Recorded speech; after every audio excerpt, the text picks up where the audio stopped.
আসসালামু আলাইকুম শিক্ষার্থী বন্ধুরা,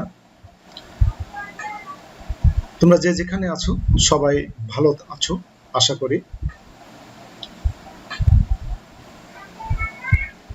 করোনার এই দুর্যোগকালীন সময়ে তোমাদের সকলের সুস্বাস্থ্য কামনা করছি। সব সময় করোনা সচেতনতা মেনে চলো এবং সামাজিক দূরত্ব বজায় রেখে নিজে ভালো থাকো এবং অপরকে ভালো থাকতে সহযোগিতা করো। সবসময় এইডসকে না বলো, অ্যাসিড সন্ত্রাসকে প্রতিরোধ করো এবং তা দমনে নিজে অগ্রণী ভূমিকা পালন করো।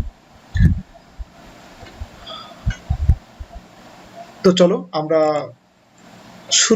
দেরি না করে আমরা আমাদের পাঠ শুরু করি। তার আগে তোমরা ক্লাসটি সকলকে শেয়ার করে দাও, বন্ধুদেরকে জানাও, তাদেরকেও এই ক্লাসটি দেখার সুযোগ করে দাও।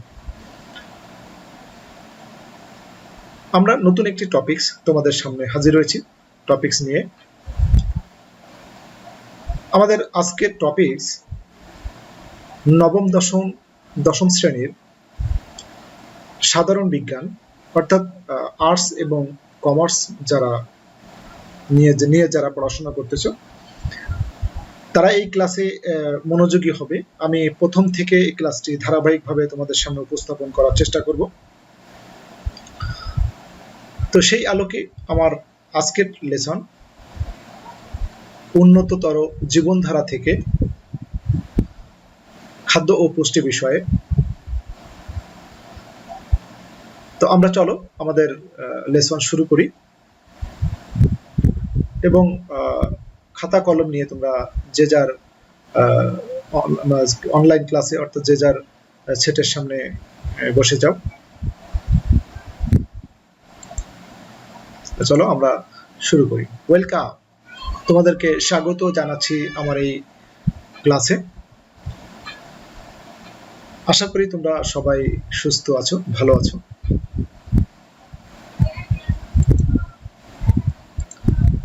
তো যথারীতি আমার পরিচিতিটা তোমাদেরকে জানাই প্রথমে, যেহেতু আমি প্রথম এই ক্লাসটি নিয়ে তোমাদের সামনে হাজির হয়েছি, অর্থাৎ নবম দশম শ্রেণীর সাধারণ বিজ্ঞান বিষয়ে আমার প্রথম ক্লাস।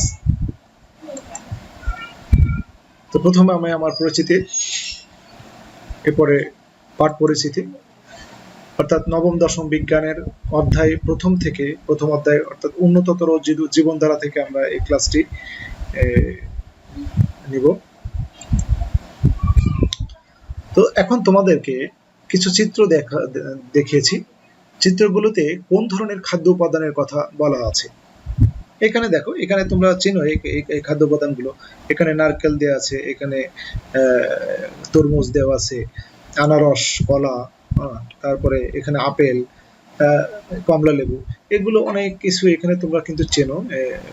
তো এইগুলো কোন ধরনের খাদ্য উপাদান। এখানে ভুট্টা আছে, আলু আছে, এবারে তোমার আদা আছে, হ্যাঁ, তারপরে হচ্ছে এখানে চাউল আছে বা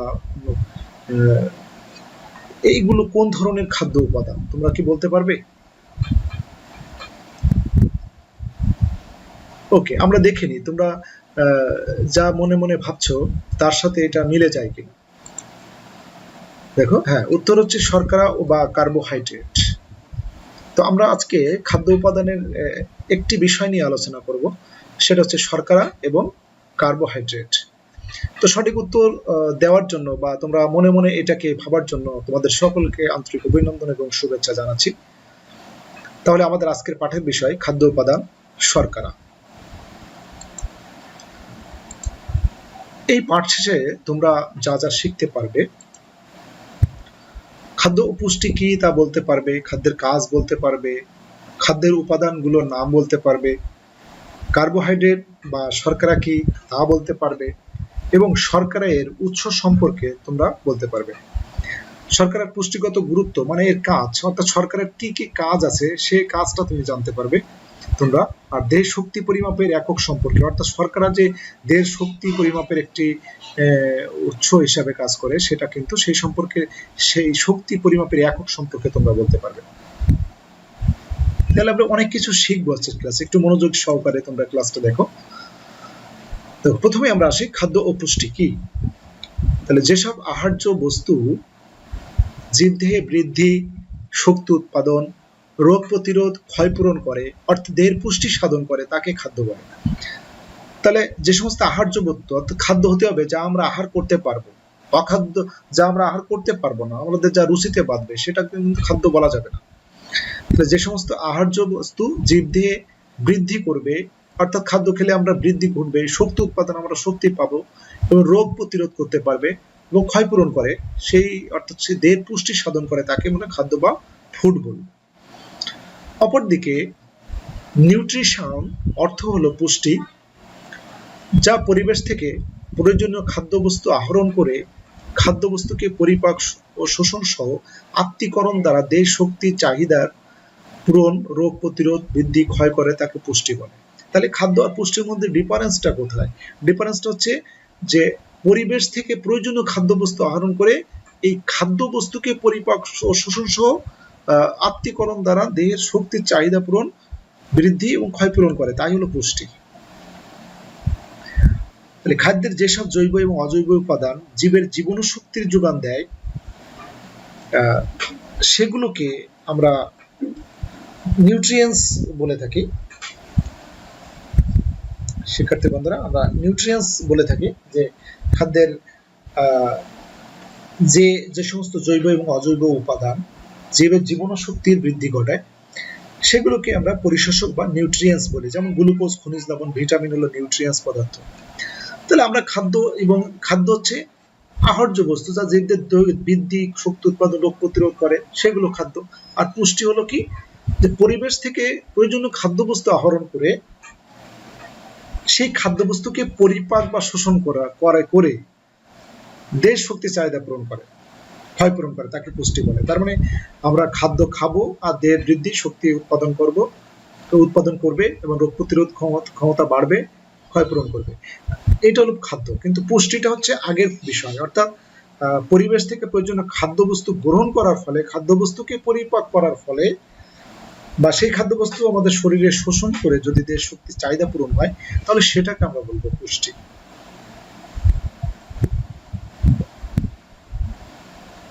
এই পুষ্টি জাতীয় জীবনী, অর্থাৎ যে জৈব এবং অজৈব উপাদান জীবের জীবন শক্তির যোগান দেয়, সেগুলো একত্রে আমরা নিউট্রিয়েন্টস বলি, যা গ্লুকোজ, খনিজ লবণ, ভিটামিন ইত্যাদি।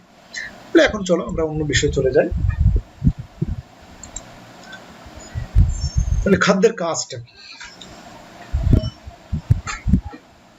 শিক্ষার্থী বন্ধুরা, খাদ্যের কাজ কি? আমরা খাদ্যের কাজটা একটু দেখি। যে খাদ্য দেহের গঠন, বৃদ্ধি সাধন, ক্ষয়পূরণ এবং রক্ষণাবেক্ষণ করে। খাদ্য দেহে তাপ উৎপাদন করে এবং কর্মশক্তি প্রদান করে। খাদ্য রোগ প্রতিরোধ করে দেহকে সুস্থ, সবল এবং কর্মক্ষম করে, এগুলো খাদ্য। তাহলে খাদ্যের কাজ আমরা স্বাভাবিকভাবে কিন্তু জানি অনেকেই, শুধু একটু প্র্যাকটিস করবা এই। এরপরে চলো যে খাদ্যের উপাদান প্রধানত দুটি, মুখ্য উপাদান আর সহায়ক উপাদান। তো মুখ্য উপাদানের মধ্যে রয়েছে শর্করা, স্নেহ, আমিষ। তো আজকে আমরা এই মুখ্য উপাদানের একটি বিষয় নিয়ে তোমাদের সামনে হাজির হয়েছি, সেটা হলো শর্করা। এরপরে সহায়ক উপাদান আছে ভিটামিন, পানি, খনিজ লবণ। অর্থাৎ মোট খাদ্যের উপাদান কিন্তু প্রধানত দুটি, কিন্তু আমরা মোট কয়টা বলবো? 6টি। শর্করা, স্নেহ, আমিষ, ভিটামিন, খনিজ লবণ। এর ভিতরে শুধু কোনটা কোন উপাদানের মধ্যে পড়ে আমরা সেটা জেনেছি। আজকে আমরা মুখ্য উপাদানের শর্করা জাতীয় খাদ্য উপাদান সম্পর্কে আলোচনা করব। তাহলে আমরা চলো আমাদের শর্করা, কার্বোহাইড্রেট বা শর্করা কি জেনে নিই। দেখো, কার্বোহাইড্রেট হতে গেলে কার্বন, হাইড্রোজেন এবং অক্সিজেন, এই তিনটে বিষয় কিন্তু লাগবে। কার্বোহাইড্রেট অর্থাৎ কার্বন থেকে কার্বো, হাইড্রোজেন থেকে হাই, আর এই অক্সিজেনতে আমরা ড্রেট কথাটি উল্লেখ করতে পারি। বা কার্বন, হাইড্রোজেন এবং অক্সিজেন মিলে যেটা তৈরি হবে সেটাই হচ্ছে কার্বোহাইড্রেট বা শর্করা। এটি মানুষের প্রধান খাদ্য উপাদান। তো আমরা দেখিনি এটি কেমন দেখতে। এটি বর্ণহীন, এটা গন্ধ নেই, তবে মিষ্টি স্বাদযুক্ত। এটি আমাদের শরীরে কর্মক্ষমতা বৃদ্ধি করে এবং তাপশক্তি প্রদান করে। তাহলে কার্বোহাইড্রেট আমাদের শরীরের জন্য কিন্তু যথেষ্ট দরকার, কারণ এগুলো কি কর্মক্ষমতা বৃদ্ধি করে, তাপশক্তি প্রদান করে। তাহলে আমাদের কর্মক্ষমতা বৃদ্ধি করার জন্য আমাদের শরীরটাকে ভালো রাখার জন্য, বা শরীরে যদি তাপশক্তি না থাকে তাহলে কিন্তু আমরা কোনো কাজে স্প্রিয়া পাবো না, কাজের গতি পাবো না। এই জন্য আমাদের কিন্তু তাপটাকে সমতা রাখতে হবে। এর জন্য কিন্তু আমাদের কার্বোহাইড্রেট জাতীয় খাদ্য কিন্তু খেতে হবে বেশি বেশি করে। এরপরে দেখে আসি যে এই কার্বোহাইড্রেট শর্করার উৎস কি। তোমরা দেখেছো এখানে আমরা উৎস হিসাবে আম দিয়েছি, এখানে কবুতরের মাংস, কবুতর দিয়েছি। তো এখানে দেখো যে শর্করার উৎস হচ্ছে দুটি, একটা হচ্ছে উদ্ভিজ্জ উৎস আর একটা হচ্ছে প্রাণীজ উৎস।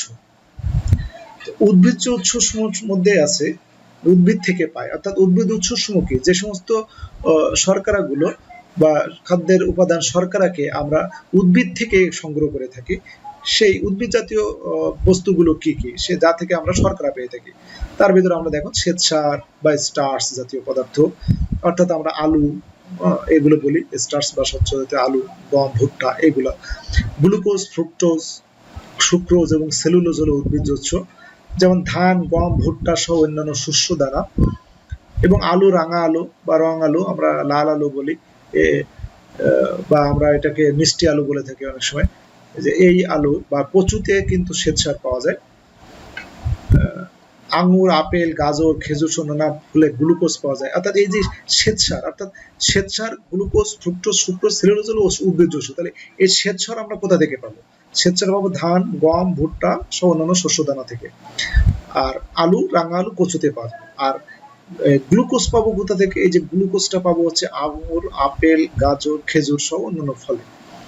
তারপরে আমরা এই যে ফ্রুক্টোজটা কোথা থেকে পাবো? এই যে ফ্রুক্টোজটা কোথা থেকে পাবো? ফ্রুক্টোজটা পাবো আম, পেঁপে, কলা, কমলা লেবু সহ অন্যান্য মিষ্টি জাতীয় ফলে এবং ফুলের মধুতে ফ্রুক্টোজ পাওয়া যায়। এর জন্য এদেরকে ফল শর্করাও বলা হয়, ফ্রুট সুগার বলা হয় অনেক সময়। এরপরে আখের রস, চিনি, গুড় মিশ্রিতে কিন্তু এই সুক্রোজ পাবো আমরা, সুক্রোজ জাতীয় পদার্থ পাবো আমরা আখের রস, চিনি, গুড় মিশ্রি এগুলোতে পাবো। এরপরে সেলুলোজ জাতীয় পদার্থ আমরা কোথা থেকে পাবো? বেল, আম, কলা, তরমুজ, বাদাম, শুকনো ফল এবং সব ধরনের শাকসবজিতে আমরা কিন্তু সেলুলোজ বিষয়টি পাবো। তাহলে শিক্ষার্থী বন্ধুরা, আমরা দেখেছি যে শর্করা, শ্বেতসার কোথা থেকে আসে, গ্লুকোজ কোথা থেকে আসে, ফ্রুক্টোজ, সুক্রোজ, সেলুলোজ, একে একে কোন কোন ফল খেলে আমরা এইগুলো খেতে পারবো। তাহলে আমাদের এই ফলগুলো কিন্তু একটু বেশি বেশি খেতে হবে, তাতে আমাদের শর্করা আমাদের শরীরে প্রবেশ করে এবং আমাদের শরীরের কর্মক্ষমতা বা শক্তি উৎপাদনে সহায়তা করে, তাপশক্তি উৎপাদনে। এরপর হচ্ছে প্রাণীজ সমাজ, অর্থাৎ প্রাণী থেকে আমরা যে সমস্ত উৎস পাবো শর্করার, সেই উৎসগুলো কি কি? ল্যাকটোজ বা দুধ, তাহলে আমরা দুধ একটু বেশি বেশি খাবো। গ্লাইকোজেন হলো প্রাণীজ উৎস। তাহলে ল্যাকটোজ বা দুধ শর্করা এবং গ্লাইকোজেন হলো প্রাণীজ উৎস। কোথা থেকে পাবো আমরা এটা? দেখো, আমরা ল্যাকটোজ বা দুধ শর্করা পেয়ে যাবো গরু, ছাগল বা অন্যান্য প্রাণীর দুধে, আমরা এটা ল্যাকটোজ পেয়ে যাবো। আর পশু বা পাখি জাতীয়, যেমন মুরগি বা কবুতর প্রাণীর যকৃত বা মাংসে, পেশিতে, মাংসে আমরা গ্লাইকোজেন পাবো। তাহলে আমরা শর্করার অভাব পূরণের জন্য আমরা একটু কবুতরের মাংস খেলাম, তারপরে মুরগির মাংস খেলাম, এরপরে আমরা সেই মুরগির যকৃত বা আমরা মাংসে পাই, মাংস পেশি, অর্থাৎ যেগুলো মাংস, সেগুলো খেয়ে আমরা কিন্তু শর্করা জাতীয় পেয়ে যাবো। তাহলে এটা উৎস। এখন চলো যে শর্করার কি পুষ্টিগত গুরুত্ব আছে আমরা দেখি, অর্থাৎ এর কাজ, শর্করা আমাদের শরীরে কি কি কাজ করে আমাদের সেই বিষয়টা দেখো। জীবদেহের বিপাকীয় মানে মেটাবলিক সিস্টেম আছে আমাদের শরীরে, যে মেটাবলিক সিস্টেম অর্থাৎ বিপাকীয় কাজের জন্য যে শক্তির প্রয়োজন হয়, সেটি কার্বোহাইড্রেট জাতীয় খাদ্য জারণের ফলে উৎপন্ন হয়। অর্থাৎ আমাদের মেটাবলিক সিস্টেমটা কাজ করে সাধারণত শর্করা জাতীয় খাদ্য জারণের ফলে, যার কারণে দেহের কর্মক্ষমতা বাড়ানো সহ দেহের তাপশক্তি উৎপাদন করতে পারে। তাহলে এটা হচ্ছে পুষ্টিগত। আসলে প্রাণীজ উৎস থেকে প্রাপ্ত গ্লাইকোজেন প্রাণীদের খাদ্য ঘাটতিতে বা অধিক পরিশ্রমের সময় শক্তি সরবরাহ করে থাকে। অর্থাৎ আমরা যখন অধিক পরিশ্রম করে থাকি বা যখন পরিশ্রম করার ফলে আমাদের খাদ্যের তীব্রতা অর্থাৎ খাদ্যের চাহিদাটা বেড়ে যায়, ঠিক সেই সময় যদি আমরা গ্লাইকোজেন জাতীয় কোনো পদার্থ বা খাদ্য খাই বা প্রাণীজ উৎস থেকে প্রাপ্ত গ্লাইকোজেন খাই, তাহলে কিন্তু আমরা অনেক সময় এই শক্তিটা পেতে পারি। আর উদ্ভিজ্জ উৎস থেকে প্রাপ্ত সেলুলোজ একটি অপ্রাচ্য প্রকৃতির শর্করা বা আঁশযুক্ত, অর্থাৎ সেলুলোজ একটি আঁশযুক্ত খাবার। আঁশযুক্ত খাবার আমাদের কিন্তু খুব সহায়ক, অর্থাৎ আমাদের যদি কোষ্ঠকাঠিন্য হয় তাহলে আমরা কিন্তু এই আঁশযুক্ত খাবার খেলে মল ত্যাগে এটি সহযোগিতা হবে, অর্থাৎ মল ত্যাগ দ্রুত হবে, কোষ্ঠকাঠিন্য দূর হবে। তাহলে আমরা অনেকেই কোষ্ঠকাঠিন্য ভুগি, অর্থাৎ আমাদের মল ত্যাগে খুব কষ্ট হয়। এই সময় কিন্তু আমাদেরকে একটু বেশি বেশি আঁশযুক্ত বা সেলুলোজ যুক্ত খাবার খেতে হবে।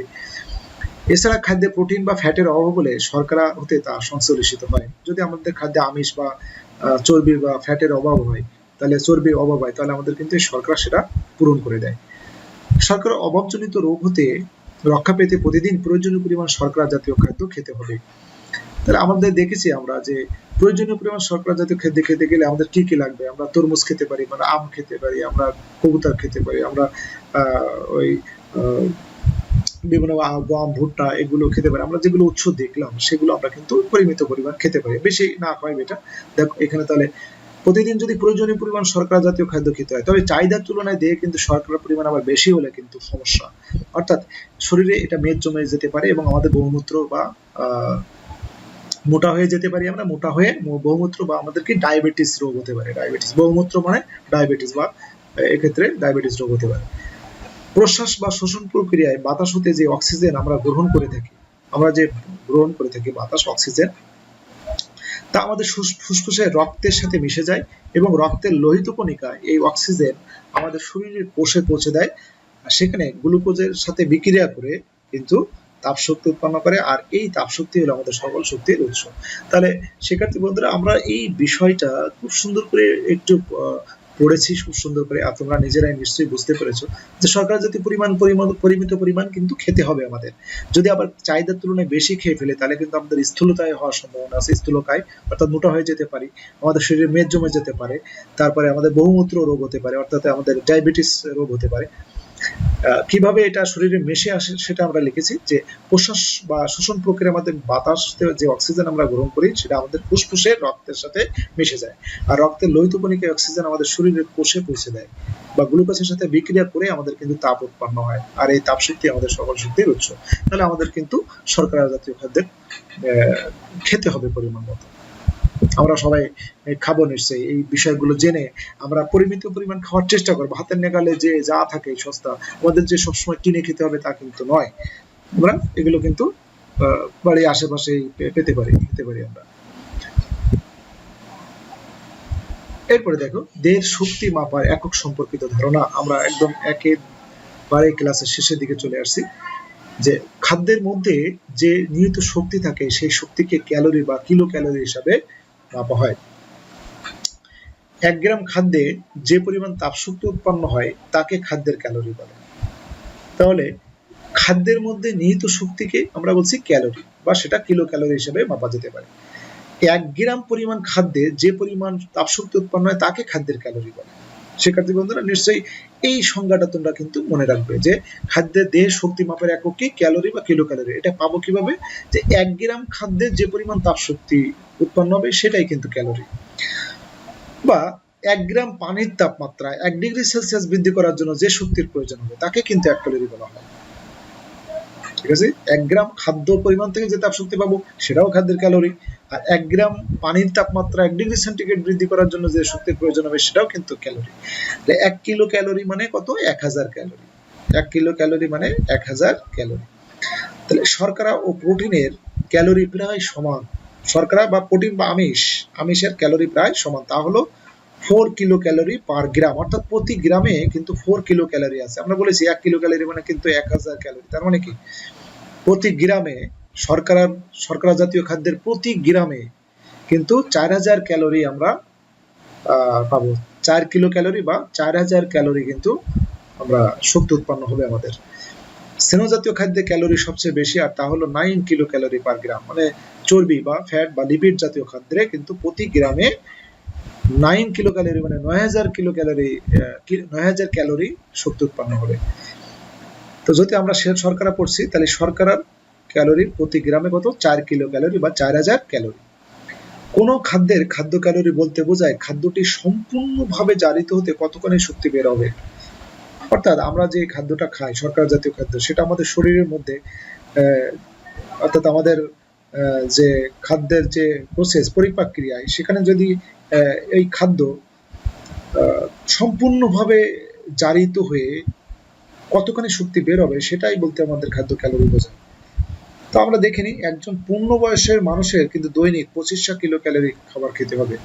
2500, তাহলে আমরা এই 2500 কিলো ক্যালোরি, তাহলে আমাদের ভাত, তারপরে মাংস, গম, ভুট্টা এগুলো যদি প্রতিদিন খাই তাহলে এখানে দেখো আমাদের প্রতি গ্রামে আছে 4 কিলো ক্যালোরি। তাহলে আমাদের কত গ্রাম করে খেতে হবে চিন্তা করতে হবে যে 1 গ্রামে 4 কিলো ক্যালোরি থাকে, তাহলে এখানে আমাদের 2500 কিলো ক্যালোরি হতে গেলে প্রায় কত গ্রাম লাগবে? আমাদের প্রায় 600 প্রায় 600 650, প্রায় 600 650 গ্রাম কিন্তু খেতে হবে আমাদের। প্রতি গ্রামে 4 কিলো ক্যালোরি হলে প্রায় 650 গ্রামে কিন্তু বা 600 সামথিং গ্রাম শর্করা খাওয়া লাগবে প্রতিদিন আমাদের। শিক্ষার্থী বন্ধুরা, আমরা যারা পূর্ণবয়স্ক পুরুষ তাদের কিন্তু প্রতিদিন প্রায় 2500 কিলো ক্যালোরি, তার মানে প্রায় 650 গ্রাম কিন্তু শর্করা জাতীয় খাদ্য খেতে হবে। অর্থাৎ ভাত, তারপরে তুমি গম, ভুট্টা বা ওই যে মাংস, কবুতরের মাংস বা তোমার যে যকৃত, মুরগির মাংস, যকৃত এগুলো বা অন্যান্য কিছু সব মিলে কিন্তু তোমার 650 গ্রাম খেতে হবে। এবং একজন নারীর কিন্তু 2000 কিলো ক্যালোরি এর সমপরিমাণ খাবার খেতে হবে। তার একজন নারীর প্রায় 500 গ্রাম খেতে হবে প্রতিদিন, 500 গ্রাম ক্যালোরি। তাহলে কিন্তু শরীর ভালো থাকবে, শক্তি উৎপাদন ঠিক থাকবে, কর্মক্ষমতা আসবে আমাদের শরীরে। এবার আসো আমাদের কাজ কি, একক কাজ। আমরা কি কাজ করব বাসায়? তোমরা এই বাসায় এই বিষয়গুলো কিন্তু লিখে নিজে নিজে চেষ্টা করবে। আমরা এত সময় যা পড়লাম, বই দেখবে তোমরা একটু। খাদ্য পুষ্টি কাকে বলে? খাদ্যের কাজ লিখো। আমরা যা পড়লাম, কয়েকটি শর্করা জাতীয় খাদ্যের প্রাণীজ উৎসের নাম লিখো। 1 ক্যালোরি কাকে বলে? এই বিষয়গুলো আমরা এখনই লিখে নেব এবং এগুলো কিন্তু আমরা বাসায় চর্চা করব যে এই বিষয়ে আমরা কি কি প্রশ্ন পড়লাম। দলীয় কাজ মানে তোমরা এক জায়গায় বসে বন্ধুরা এই ক্লাস দেখতে পারো, সেই ক্লাস দেখে কিন্তু তোমরা নিজেরা সলভ করতে পারো যে শর্করা কি, এদের দুটি উদ্ভিজ্জ উৎসের নাম লিখো। দল 2 নম্বর দলের জন্য শর্করার পুষ্টিগত গুরুত্ব বা শর্করার মোট কাজ কি বা শর্করার কাজ লিখো। এটা তোমরা নিজেরা বাসায় বসে সলভ করবে। সবই এখন বাসায় বসে বসে সলভ করতে হবে তোমাদের। শুধু প্রশ্নগুলো তোমরা একটু লিখে নাও যে কি কি প্রশ্ন আসলে হতে পারে। এরপর দেখো তোমাদের জন্য আরো বাড়ির কাজ রয়েছে, অর্থাৎ এই একক কাজ, দলীয় কাজ বা বাড়ির কাজ সবগুলো এখন তোমাদের বাসায় বসে বসে করতে হবে। তা না হলে আমরা যদি ক্লাস চালাতে পারতাম নিজেদের স্কুলে, তাহলে কিন্তু ওই কাজগুলো কিন্তু আমরা ক্লাসরুমে সম্পন্ন করতে পারতাম। একক কাজ বা দলীয় কাজগুলো ক্লাসরুমে সম্পন্ন করে তারপর তোমাদের এই বাড়ির কাজটা দিতে হতো যে খাদ্যের উপাদান উল্লেখ পূর্বক শর্করা জাতীয় খাদ্যের উৎস ও পুষ্টিগত গুরুত্ব আলোচনা করো। তাহলে এইটা বাড়ির কাজ। অর্থাৎ টোটাল সামগ্রিকভাবে আমরা যে প্রশ্ন আমরা এত সময় যে যা পড়লাম সেই বিষয়ে কিন্তু তোমাদের একটা পূর্ণাঙ্গ এখানে একটা বাড়ির কাজ দেওয়া হয়েছে। তো আশা করি তোমাদের এই ক্লাসটি অনেক কাজে দেবে। তোমরা বাসায় বসে এই অনুযায়ী প্র্যাকটিস করো আর নিয়মিত এই ক্লাসের সাথে থেকো। আমরা ধারাবাহিকভাবে এই ক্লাসগুলো দেওয়ার চেষ্টা করব। সে পর্যন্ত তোমরা ভালো থেকো, সুস্থ থেকো এবং নতুন ক্লাস নিয়ে তোমাদের সামনে হাজির হয়ে যাব আবার কোনো এক সময় বা রুটিন অনুযায়ী আমরা ক্লাস করব। অর্থাৎ এই ক্লাসটা ধারাবাহিকভাবে আমরা দেওয়ার চেষ্টা করব। তোমরা Sundarban online school, Dumuria online school, অর্থাৎ ডুমুরিয়া এনজিকে মাধ্যমিক বিদ্যালয়ের যে পেজ, সেই পেজ বা ইউটিউব পেজে তোমরা কিন্তু এই ক্লাসগুলো পেতে পারো। অর্থাৎ তোমরা এখন না দেখতে পারলেও কিন্তু এই 3টা বিষয়, Sundarban online school, Dumuria online school বা ডুমুরিয়া এনজিকে মাধ্যমিক বিদ্যালয়ের পেজে এই ক্লাসগুলো থাকবে, তোমরা সময় মতো দেখে নিও। আর যারা এই মুহূর্তে সাথে ছিলেন তাদেরকে অসংখ্য ধন্যবাদ জানাচ্ছি। ভালো থেকো, সুস্থ থেকো, সবাইকে ধন্যবাদ।